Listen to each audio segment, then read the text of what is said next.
How is it hanging, my friend? Andrew from IDB here.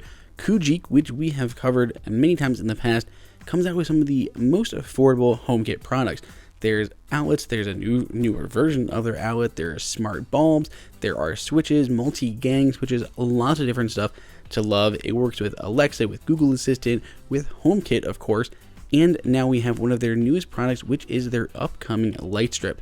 The light strip is super easy to use and similar to all the other ones that we've seen in the past.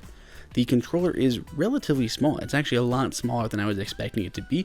There's a big manual button on here. That's a big plus compared to some of the other ones out there. Philips Hue, there is no manual button to turn these on and off. So that's a really big benefit here. Of course, it's all LEDs in the light strip, super flexible with 3M removable adhesive on the back. You can go ahead and extend it by not only using the one that's included, but buying extensions and making it even longer than the one that you pick up, which I believe is like a 6-foot string of LEDs. So you can go ahead and make it longer, and if that is too long, you can definitely cut it back.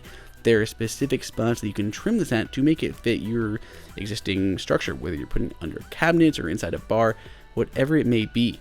You're also not limited to just white. There is color options available too, so you can just go ahead and choose pretty much any different color. I've always been a fan of Koogeek's products because a lot of HomeKit stuff can be pretty pricey out there, and they've done a great job at giving really solid products at surprisingly affordable prices. I've used many of them for years, and I kind of can't wait to test out their new light switch, light strip, and see how it holds up to all the LIFX, the Philips Hue, and the Sylvania ones that we've been recently covering. So if you got any questions on this, let me know down below in the comments, and make sure you subscribe. You can pick one up from the link in the description.